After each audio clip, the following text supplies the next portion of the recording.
शुरुआत करेंगे प्रदेश की बिगड़ती हुई कानून व्यवस्था से। प्रदेश महिला अपराध के अंदर 1 नंबर पे और बाल अपराध जो छोटे बच्चों के अपराध है उसके अंदर देश में 5वें स्थान पर आ गया।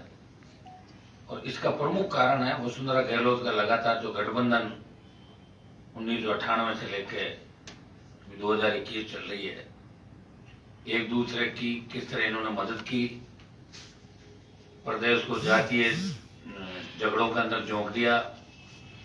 पहले जाट राजपूत, फिर गुर्जर मीणाओं का संघर्ष अगर किसी की देन है तो वसुंधरा गहलोत के गठबंधन की देन है। और राजनीति के अंदर वसुंधरा राजे तो इतने हल्के स्तर पर चली गई, पता नहीं कितने समाजों के अंदर जा के वहां उन्होंने रिश्ते स्थापित किए। लेकिन जो राजस्थान की एक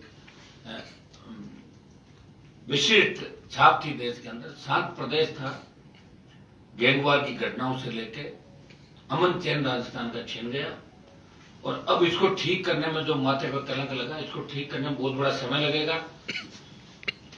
मैं लोकसभा के अंदर राजस्थान को विशेष राज्य का अगर दर्जा एक बार मिल जाए तो मेवाड़ के जिस इलाके में अभी मैं बैठा हूं, इस इलाके से रोजगार को लेके हजारों लाखों मेवाड़ से बच्चे पलायन करते हैं। गुजरात, महाराष्ट्र और देश के तमाम राज्यों के अंदर यहाँ रोजगार की व्यवस्था नहीं है। यहाँ जितने भी उद्योग है, चाहे सीमेंट कंपनियां हैं, भारतीय जनता पार्टी और कांग्रेस की जो भी सरकार है वो अपने मनमाफिक सीमेंट कंपनियों के साथ ठेके ले लेते हैं और मुनीम का काम करते हैं कांग्रेस बीजेपी के नेता। 80% स्थानीय लोगों को रोजगार का कानून राजस्थान के अंदर बने और देश की सबसे बड़ी पंचायत के अंदर बने, जिससे बेरोजगारी की समस्या का ठोस समाधान हो। यहाँ जमीनें आप अधिग्रहण कर रहे हो किसानों की, हर तरफ आप एक्सप्रेस में निकल रहा है, जमीन अधिग्रहण कर रहे हो, भारतमाला निकल रही है, जमीन अधिग्रहण कर रहे हो। लेकिन पंजाब जितना मुआवजा भारतमाला में दे रहा उसका 10% मुआवजा राजस्थान सरकार नहीं दे रही, क्योंकि रेटें तो राजस्थान सरकार और दिल्ली दोनों मिलकर तय करते हैं इस मामले में।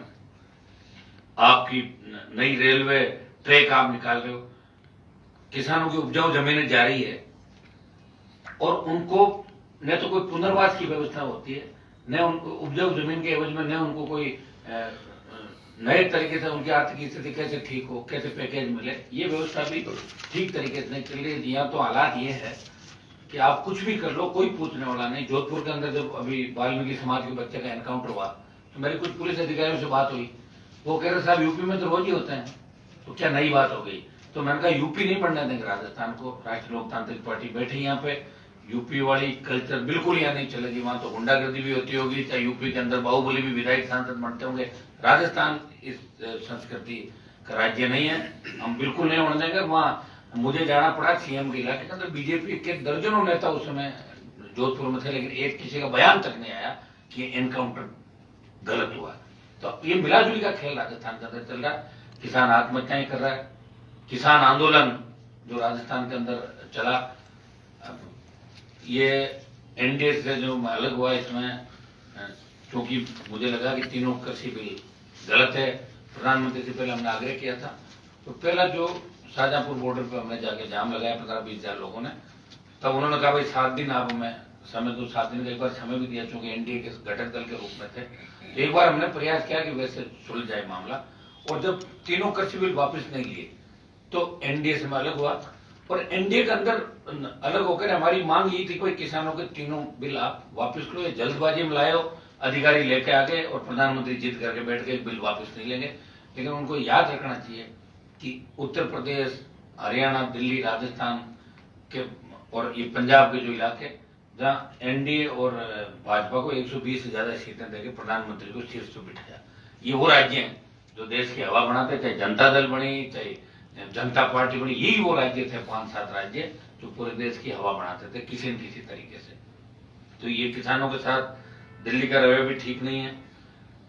आज महंगाई जिस तरीके से बढ़ रही है, पेट्रोल डीजल की कीमतें बढ़ रही है, राज्य सरकार दिल्ली पर आरोप लगाती है। दिल्ली तो जिम्मेदार है ही है, क्रूड ऑयल अंतर्राष्ट्रीय बाजार के अंदर सस्ता हो रहा दिनों दिन, लेकिन डीजल पेट्रोल बढ़ रहा है।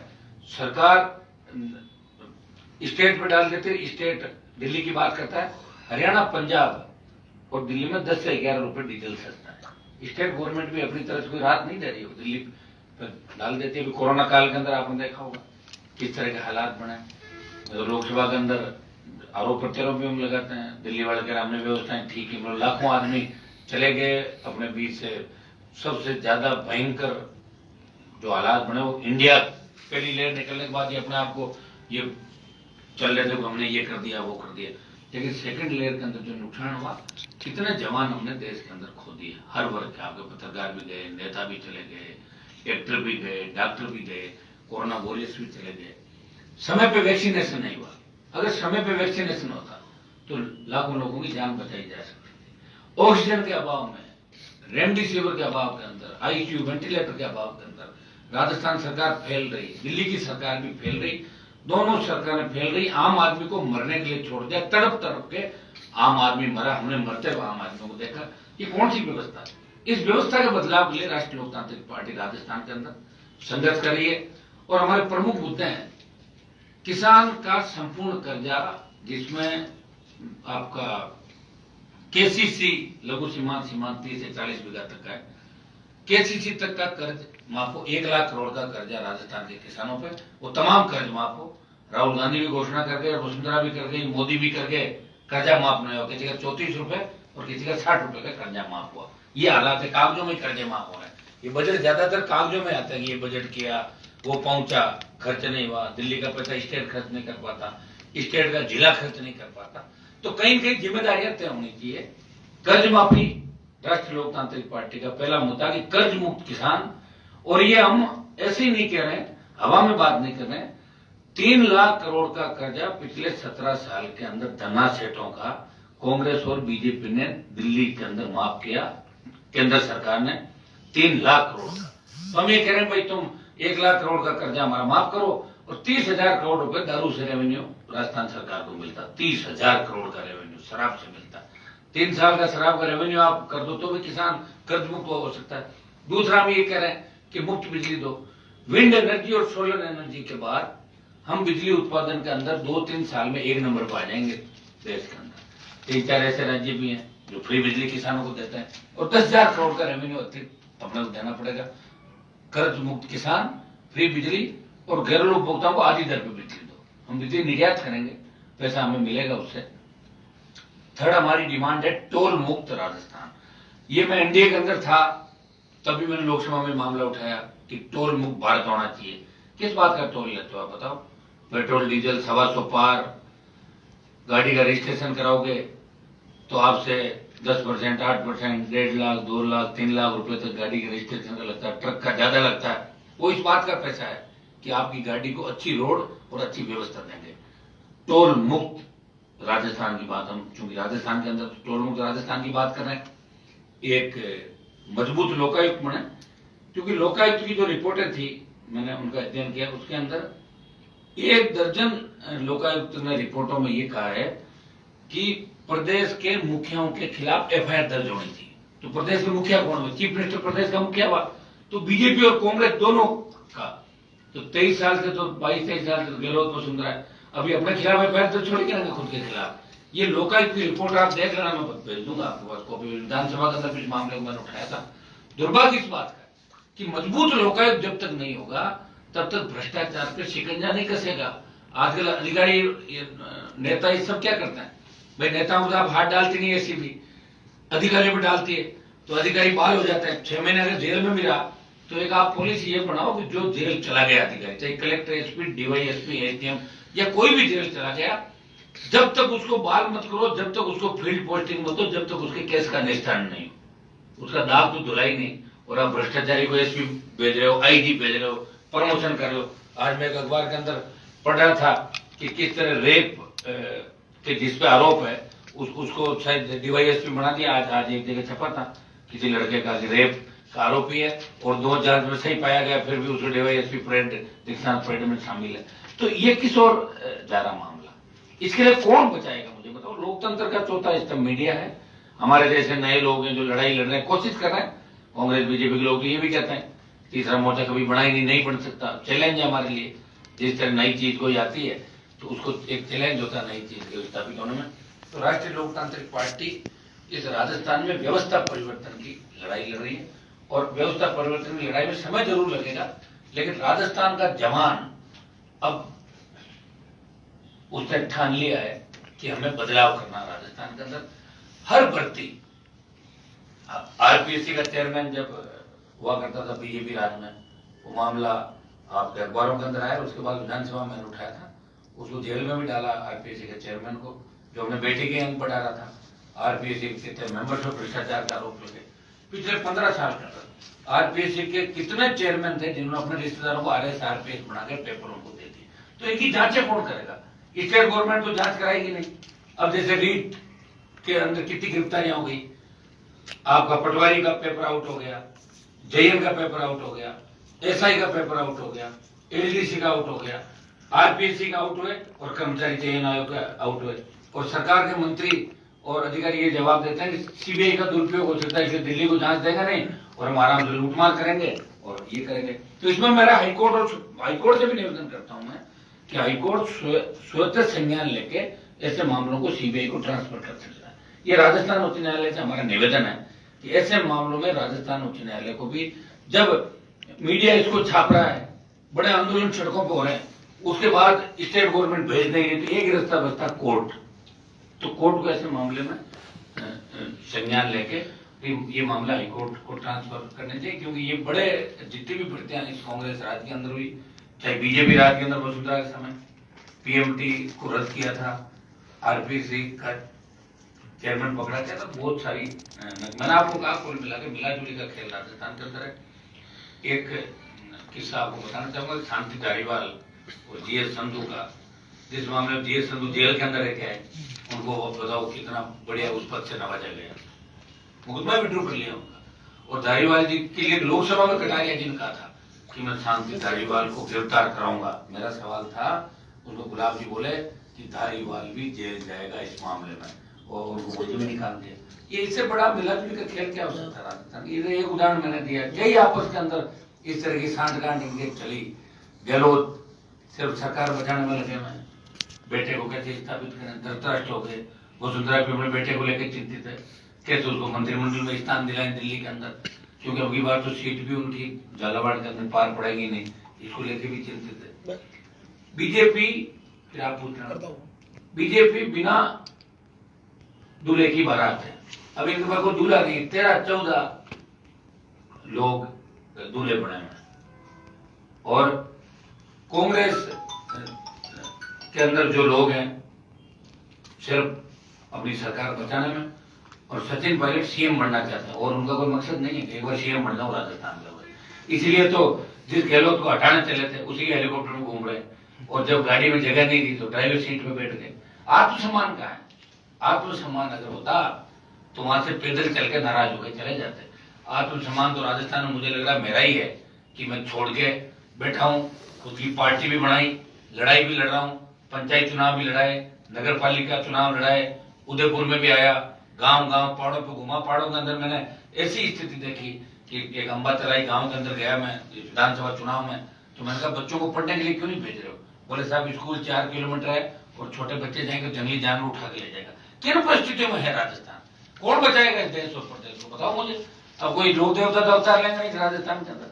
ये उदयपुर का इलाका जो झीलों की नगरी है, सारी झीलों में, झीलें जितनी भी इनके अंदर कहीं न कहीं अतिक्रमण करके नेताओं ने, अपने रिश्तेदारों को, अधिकारियों ने वहां रिजोर्ट बनाए झील के कैचमेंट एरिया के अंदर। यहाँ पे मैंने खुद देखा, आपके तीनों चारों झीलों के कैचमेंट एरिया के अंदर बने। तो ये कहीं न कहीं अपन अपनी संस्कृति के साथ खिलवाड़ कर रहे हैं। अभी एक और भी पढ़ रहा था, राजसमंद और इसके बीच में एक गांव का, मैं कल पेपर के अंदर पढ़ रहा था, ये राया गांव के अंदर भी जो नाले को इस तरह उस झील कैसे दिखे, तो बिल्कुल ही आप करके प्रकृति के साथ खिलवाड़ कर रहे हो। तब आपकी सारी वन विभाग से लेके और अब्दुल रहमान के मामले लेके, गरीब के लिए तो अब्दुल रहमान 1947, गोचर अंगूर, गरीबों की बस्तियां उजाड़ दो, आप सब कुछ कर दो, लेकिन बड़े लोगों के लिए एनओसियां तैयार है। कहीं न कहीं ये मिलके सारा खेल कर लेते हैं। यहाँ जो टीएसपी का टीएडी ये आपका टीएसपी का बजट है, ये भी सही ढंग से खर्च नहीं हो रहा है। और सबसे बड़ी बात मैंने एक देखी कि यहाँ कांग्रेस और बीजेपी के नेताओं ने सिवाय जनता को धोखे के अलावा कुछ भी नहीं दिया, खूब धोखा दिया। और लोगों को अभी भी वो थाने तहसील का ऐसा डर भी ठहरा है इनके अंदर। मैं देखता हूँ लोग थाने और तहसील के सामने जाते ही नहीं, घबराते हैं। अरे भाई, थानेदार तहसीलदार से अपराधी डरे, बदमाश डरे, आम आदमी गरीब आदमी अगर थाने से डरेगा तो फिर किस बात की आजादी है? अभी उदयपुर मुझे तो ऐसा लग रहा है कि आजादी नहीं हुआ पूरी तरीके से। इस राजस्थान का सबसे बड़ा बड़ा इलाका बिल्कुल ही विकास जहां पे नहीं है। बीजेपी के लोग बड़ी बड़ी बातें अभी कांग्रेस के खिलाफ करेंगे, बीजेपी के नेताओं, मैंने जब उनकी सरकार थी तो उनको देखा था, कांग्रेस वालों उन पर आरोप लगा देते हैं, शाम को सारे मिल बैठ के बात कर लेते हैं। सारे बिजनेस कर रहे हैं, सारे राजनेता बिजनेस करके और पैसा कैसे कमाए, मुझे लग रहा है इसी के अंदर धंधा खोल लिया सब लोगों ने। यही हालात यहाँ पे है। अभी आप कोरोना के बाद डेंगू का हालात देखो, चिकित्सा मंत्री गुजरात दौरे पे, खैर मुझे पता ही नहीं, मैंने डॉक्टरों को कह दिया था, कोटा के अंदर, अस्पताल के अंदर थे। तमाम जो राजस्थान के अंदर पिछले सालों में घटनाएं हुई, ये तो मैं आप लोगों को धन्यवाद दूंगा कि आप समय समय पे बात तो उठाते हो। अगर आप नहीं उठाओ तो विपक्ष का पता क्या लगे। ये परिवहन मंत्री पे भ्रष्टाचार के आरोप जब प्रताप सिंह पे लगे, घोटाला हुआ परिवहन का, तब बीजेपी के अग्रणी पंक्ति में बैठने वाले नेताओं ने, उन्होंने कांग्रेस वालों से बात करी, बोला आप चिंता मत करो, अपने शाम की पार्टी वाले साथ नहीं उठाएंगे प्रताप जी का मामला। सेट हो गए। विधानसभा में सिर्फ राष्ट्रीय लोकतांत्रिक पार्टी के तीनों विधायक धरने पे बैठे, 3 दिन तक धरना दिया और सड़क पर आंदोलन किया। सीबीआई जान मेरे हाथ में तो नहीं है। कोशिश की कि ऐसा नहीं लगे राजस्थान के अंदर विपक्ष नहीं है। विपक्ष की भूमिका राजस्थान के अंदर राष्ट्रीय लोकतांत्रिक पार्टी निभा रही है, बीजेपी विपक्ष की भूमिका नहीं निभा रही है। एक आंदोलन भारतीय जनता पार्टी के 3 सालों में नहीं हुआ। हल्ला बोल की बात जरूर करते हैं, लेकिन 20-30 से ज्यादा इनके कार्यकर्ता नहीं होते। वो तो आपने चुनाव के अंदर देखा होगा। कल चुनाव प्रचार मुझे कोई बता रहा था कि 1,500 से 2,000 लोग कल, और फार्म भरा जब 1,500 से 2,000 लोग, वो भी पूरी ताकत लगाने के बाद होता है। तो आप अंदाज लगा लो कैसे सत्ता में आएंगे। अब जवान ने मन बढ़ा लिया, राजस्थान के अंदर जवान बदलाव चाहता है, और बहुत बड़ा बदलाव आने वाले समय के अंदर राजस्थान की राजनीति के अंदर होगा। 25 से ज्यादा स्टेट में तीसरी ताकतें, थर्ड फ्रंट में किसी न किसी ने प्रयास किया जब थर्ड फ्रंट हो सकता है कि हम जो मेरा प्रयास है उसमें समय लग जाए, लेकिन अनुमान भेजने वाले प्रयास किया, मैदान छोड़ के नहीं भागा। मेरे साथ 3-4 लोग उस समय अगर साथ रह जाते 50 सीट आ जाती, और हमने कांग्रेस को वेंटिलेटर डाल दिया था 99 पे और बीजेपी को पटक लिया था। 30 से ज्यादा निर्दलीय दूसरे दलों के लोग हम जीत के आए थे। अगर उस समय बड़े नेता जो मेरे साथ थे वो मिलकर करते तो 40 से 50 सीट हम लोग जीतते, और हमारे बिना सरकार राजस्थान में नहीं बनती। लेकिन अकेला व्यक्ति लड़ाई लड़ रहा है, ये कम बात नहीं। संघर्ष एक व्यक्ति कर रहा है, जिसके साथ राजस्थान के नौजवान किसानों का आशीर्वाद है, 36 कौम के लोग हैं। और कोरोना की वजह से जरूर हम लोगों ने भी लोगों के स्वास्थ्य के साथ खिलवाड़ नहीं हो, इसलिए बड़े आंदोलनों के भी आगाज नहीं किया। लेकिन जो चुनाव का रिजल्ट आ जाता है अभी दोनों चुनाव का, उसके बाद हम जोधपुर से एक बड़ी रैली करेंगे। जिस तरह पहले हुंकार रैली हमने करी थी राजस्थान के अंदर, जोधपुर से शुरुआत करेंगे, फिर मेवाड़ होते हुए इस बार राजस्थान, और फिर जोधपुर तो दिल्ली तक हम लोग जाएंगे। हमें इस राजस्थान को बचाना है, इसकी संस्कृति को बचाना है, नया राजस्थान बने, विकसित राजस्थान बने। चाहे मैं तो लोकसभा के अंदर ईस्टर्न कैनाल, जो 12 जिले ईस्टर्न कैनाल के, वो पेंडिंग पड़ा है दिल्ली के अंदर। इसको अगर राष्ट्रीय सिंचाई परियोजना घोषित कर दो तो 12 जिलों के अंदर सिंचाई की व्यवस्था हो सकती, बहुत बड़ा उत्पादन हो सकता है। लेकिन कौन पैरोकारी करता? कोई नहीं करता। वहां पे हमारे जैसे लोग लड़ते रहते हैं, हम है क्या, एक व्यक्ति है, एक पार्टी है। फिर भी प्रयास यहाँ भी किया, वहां भी किया। सीएम के बेटे को जब चुनाव रहा जोधपुर के अंदर गठबंधन में, तो उसके बाद मुख्यमंत्री की व्यक्तिगत जो होती है बदले की भावना से कार्रवाई नागौर के अंदर करी, वसुंधरा बदले की भावना से हमारे और हमारे कार्यकर्ताओं को परेशान राजस्थान के अंदर कर रही थी, लेकिन परवाह मान लेने वाले नहीं करी। और मैं आपको विश्वास दिलाता हूँ 23 के अंदर बहुत बड़ा परिवर्तन राजस्थान के अंदर होगा, जिसका आप अंदाज भी लगा सकते हैं। कांग्रेस और भारतीय जनता पार्टी में से एक दल को तीसरे नंबर पर 23 में जाना होगा। कुछ और बोल दोगे? 2 पॉइंट। एक स्कूलों के अंदर आप बताओ कि 5 वर्ष में 60 से ज्यादा मतलब रेप और छेड़छाड़ की घटनाएं शिक्षकों द्वारा बालिकाओं के साथ और ये हुई।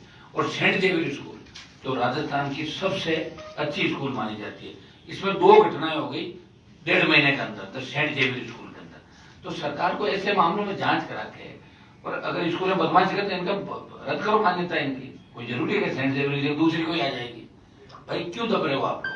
क्योंकि इसलिए कि उसमें बड़े अधिकारियों के बच्चे पढ़ते हैं, नेताओं के बच्चे पढ़ते हैं, तो एक मास्टर को पकड़ा और बाकी रफा दफा करके मामला हल कर देते हैं। तो इस मामले के अंदर सरकार को संज्ञान लेना चाहिए।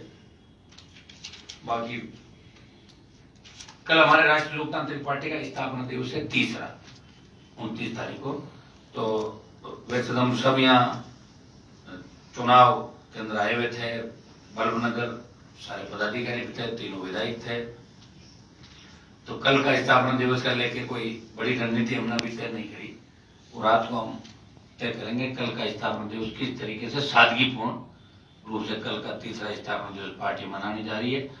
और तीसरे स्थापना दिवस, और आपको जानकर आश्चर्य होगा कि राजस्थान के अंदर राष्ट्रीय लोकतांत्रिक पार्टी पहली राजस्थान की पार्टी जिसने लगातार प्रयास किया। लोग बाहर की पार्टियां लाते थे, चाहे लोक दल हो, चाहे जनता दल हो, चाहे सपा बसपा से लेकर चाहे राज्यपा हो, फला हो, ये हो, उनके रिमोट कंट्रोल बाहर रहते थे। ये किसान के बेटे की पहली पार्टी है जो पंचायत चुनाव और पालिका चुनाव लड़के आम जन के मुद्दे इस राजस्थान के अंदर कोई उठा रहा है, विधानसभा में, लोकसभा में राजस्थान की कोई पैरवी कर रहा है, सड़क पर कोई लड़ रहा है, तो राष्ट्रीय लोकतांत्रिक पार्टी का जवान, राष्ट्रीय लोकतांत्रिक पार्टी के नेता, आम आदमी गरीब आदमी की लड़ाई लड़ रहे राजस्थान में।